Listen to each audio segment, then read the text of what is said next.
Hello, everyone. My name is Xingyu. I'm currently a postdoc at the Harvard University. Today, I'm presenting our paper, A Safety Framework for Critical Systems Utilizing Deep Neural Networks. This is a joint work between the Harvard University, Defense Science and Technology Lab, and the University of Liverpool. This work is essentially about an initial idea on how to build a quantitative safety case for systems utilizing deep neural networks. This is my today's agenda and also a quick overview of the paper. I will first very briefly mention the preliminaries on safety case and goal structuring notation, machine learning lifecycle models, and what is the generalization error that used as a primary quantitative measure in this framework. Then I will present the top-level safety arguments, which is basically about how to obtain or decide the high-level quantitative claims in this work. And we use the reliability property as an example. Then I will present how to support these reliability claims with lifecycle assurance. That is, we try to map each machine learning lifecycle activities to some confidence bounds on the different types of generalization errors. Then we treat this set of confidence bounds as prior knowledge to do conservative Bayesian inference to update our beliefs on the generalization error when seeing some operational testing data. Finally, we discuss and conclude the work. Despite the wide applications of deep learning, new features of deep learning, like the black box nature, increase apparent non-determinism, which we believe, on the one hand, emphasize the role of using probabilistic measures to capture uncertainties, but on the other hand, makes it quite hard to estimate those probabilities. And recent progress has been made to the verification and validation of deep learning. Well, these new techniques are not only able to support low-level claims like the local robustness of a deep neural network. We are still unclear about how to build up confidence in some high-level safety and reliability claims. So these two facts motivate this work. We investigate how to argue deep learning safety in a quantitative way and try to organize different types of evidence like formal verification and operational testing to support high-level claims. For preliminaries, first it's about what are safety cases and the goal structuring notation. In short, a safety case is a structured argument supported by evidence intended to justify a system is safe for a given application in a specific operating environment. And the goal structuring notation, we say GSN for short, is one of the most popular notations to present a safety case. And I'm showing some very basic elements of GSN. You can see the goal here represents the claims, strategy represents the arguments, and solution means the evidence. We also have a very quick example of a safety case, but I guess the audience should be very familiar with them, so I will just skip the details. There are many studies on some comprehensive machine learning lifecycle models. Well, here we simply refer to a typical one that includes initiation, where you need to consider if a deep learning model is needed at all. If yes, what platform to use. Data collection, model construction, where we need to consider how to decide the best architecture of the deep learning model. Then is the model training, analysis of the trained model, where we normally do the verification and testing. And finally is the runtime reinforcement, like the operational monitoring and testing. For a machine learning model, we normally can define different types of generalization errors, depends on the loss function we use. In this work, we assume a 0-1 loss function. Therefore, the generalization error here means the expected probability of seeing a wrong output given a randomly selected input from some operational profile. I'd like to note this 0-1 generalization error is equivalent to the common seeing reliability measure, probability of failure per demand, we say PFD for short, that defined in some safety standards like IEC 61508. And we will use these two terms interchangeably in our safety arguments, depends on the context. This is our top-level safety arguments. Essentially, we try to argue that the deep neural network is safe enough over all safety-related properties. And the list of all those properties of interest for this given application can be derived from approach like property-based requirements. As an example, we discuss in the paper how to determine the reliability claims. Well, the general idea holds for other properties as well. To decide the top-level reliability claims, we need to answer three questions. First, what is the appropriate reliability measure for the given application? For instance, a spacecraft could be very reliable in terms of failure rate per mile, or very unreliable in terms of failure rate per mission. Well, in this paper, we use the probability of failure per demand, PFD, as an example for the deep neural networks dealing with, say, images, where each image is an input demand. Second, what is the quantitative requirement stated in that reliability measure? That is a upper bound on the PFD in our example, meaning our PFD cannot be worse than something. This is not an easy question. Normally, the answer depends on the system architecture. We need to break down the reliability requirement from some higher level systems according to that architecture. And we identified some open challenges here, like you need to consider the failure dependencies between the channels if it is a 1 out of 2 system. Finally, it's about how to gain confidence in that claim. Reliability measures like PFD normally concern system behaviors subject to arbitrary uncertainty. Well, due to the imperfect knowledge of human assessors about the system, we cannot be certain that the PFD is indeed smaller than that required bound. And we normally have some doubts about that. And we need to quantify this doubt, this confidence in that claims as well. Next, we will see how to boost this confidence from assurance activities in the machine learning lifecycle. This is the safety arguments we developed for the reliability claim, where the upper bound on PFD is derived from higher level systems. And we argue there is a sufficient confidence on the upper bound by using a Bayesian statistical inference approach called conservative Bayesian inference, and we say CBI for short. Essentially, CBI takes partial prior knowledge from lifecycle activities and Bayesian update our beliefs on reliability when seeing some operational data. And of course, some assumptions used by CBI, like a unchanging operational profile, need to be assessed in the safety case and keep monitored during the operation. To be exact, now let's have a look at the gist of CBI using a quick example. Say x is the random variable representing the unknown PFD, and fx is the prior distribution of this unknown PFD. And the p is a given upper bound on the PFD. That is, our PFD cannot be worse than this upper bound. Then after seeing k failures in n tests, we can simply write down the objective function as the equation 1 by the Bayes theorem. Essentially, this equation 1 is about a posterior confidence bound on this given p. Well, instead of assuming a complete prior distribution for f of x, CBI only requires some very partial prior knowledge, like the one in this equation 2, which is basically a piece of confidence bound on PFD.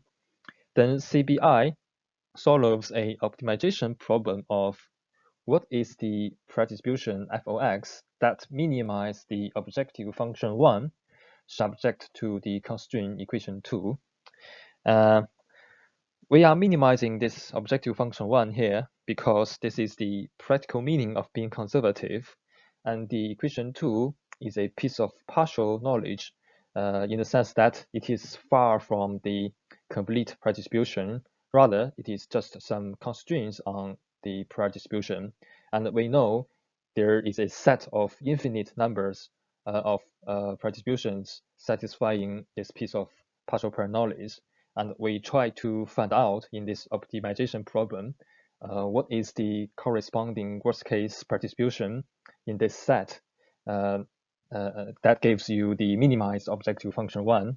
And once we got this worst case distribution, we can easily get the worst case posteriors by the equation 1.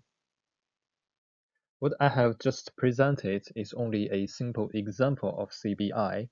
CBI is actually a set of theorems allows the reasoning for different forms of posterior objective functions like the posterior expected PFD, the posterior confidence bound on PFD, or even the future reliability of parsing some demands after seeing the evidence.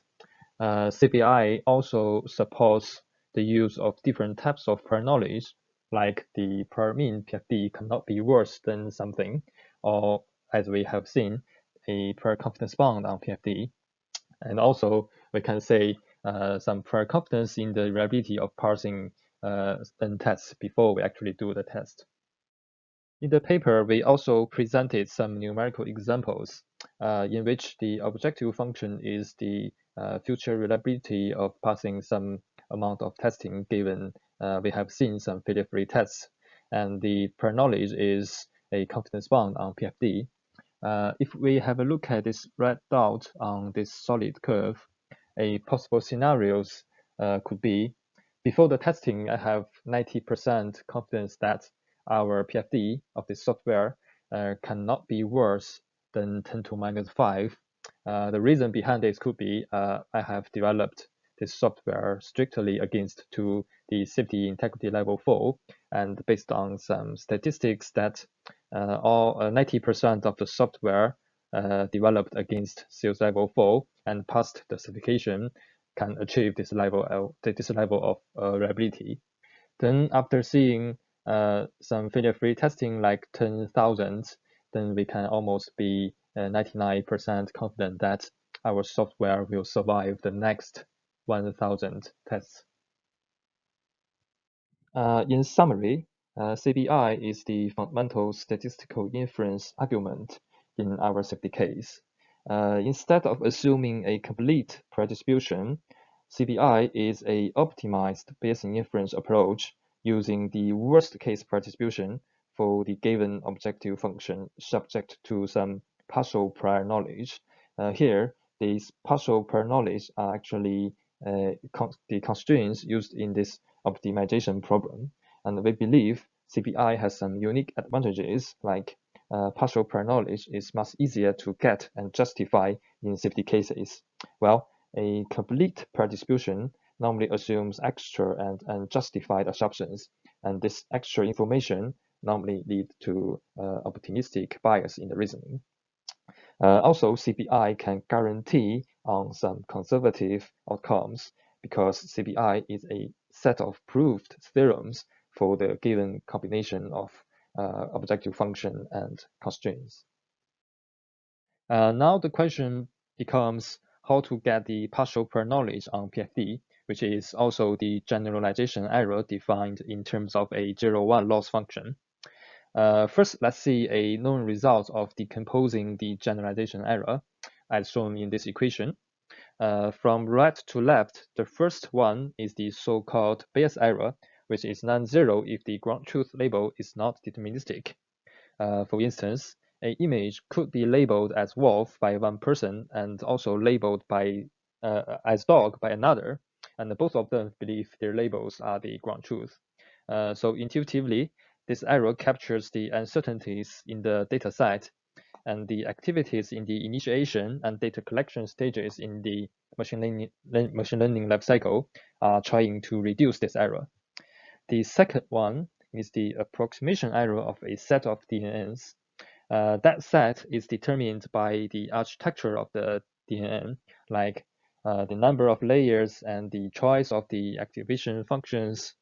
Therefore, intuitively, this error is measuring how good our hyperparameters of this DNN, and this error can be reduced by activities at the model construction stage. Finally, the third one is the estimation error of a trained DNN. Essentially, this error measures how far is the trained DNN from the best one in the set of DNNs that having the same architecture. In other words, it's about the training and optimization of the DNN given a architecture. So this error can be reduced at the model training and analysis of a trained model stages. Now let's see a simplified example of how to get a confidence bound on the 0-1 generalization error, like this equation 3, from the robustness verification in a one-dimensional input space. Essentially, robustness verification assures us that for a given input represented by those blue triangles in the figure, all its neighborhood inputs represented by those green squares on the black line are having the same and the correct label. Then the upper bound epsilon is essentially the ratio of the length not being covered by the green regions to the total length of the black line. That is intuitively the probability of randomly select input on that black line will not fall into those green regions. Okay. Of course, there are some underlying assumptions for those robustness verification results, like we need to assume all the inputs inside a green region are actually sharing the same ground truth label, which is questionable, of course. And second, we might need to assume the verification tool itself is perfect, which may not hold. So the confidence in these underlying assumptions actually we need to capture them by this parameter theta. Now you may ask how to assign numbers to this theta. Yes, that's a hard question, and in the paper we identify this problem of quantifying the doubts in formal verification as an open challenge, and we believe the answer relates to scientific ways of eliciting expert judgment, and we also need to do statistics on the reliability of verification tools. However, we believe the evaluation of confidence in the evidence or assumptions in safety case arguments is not unique to our approach. Rather, it is a generic challenge for all safety case approach in which you need to either do the evaluation in a qualitative way or in a quantitative way. To conclude, in this work, we target at the quantitative high-level claims for deep neural network safety, and we emphasize the use of probabilistic measures to capture the inherent uncertainties of deep neural networks. The confidence in those claims is updated in a Bayesian way when we see some operational data collected from the continuous monitoring after the system has been deployed. The update guarantees to be conservative, subject to some partial prior knowledge obtained from other machine learning lifecycle activities. We agree with other researchers' opinion that a credible safety case requires a heterogeneous approach, and we had a first try in this work to combine the proven in use and field testing arguments, verification and validation arguments, and other process-based arguments. Because of the open challenges we identified in this work, we didn't do a practical case study, which forms our important future work. That's all for my today's presentation. If you are interested in this paper or you have any questions, please feel free to contact me by dropping me an email. Thank you.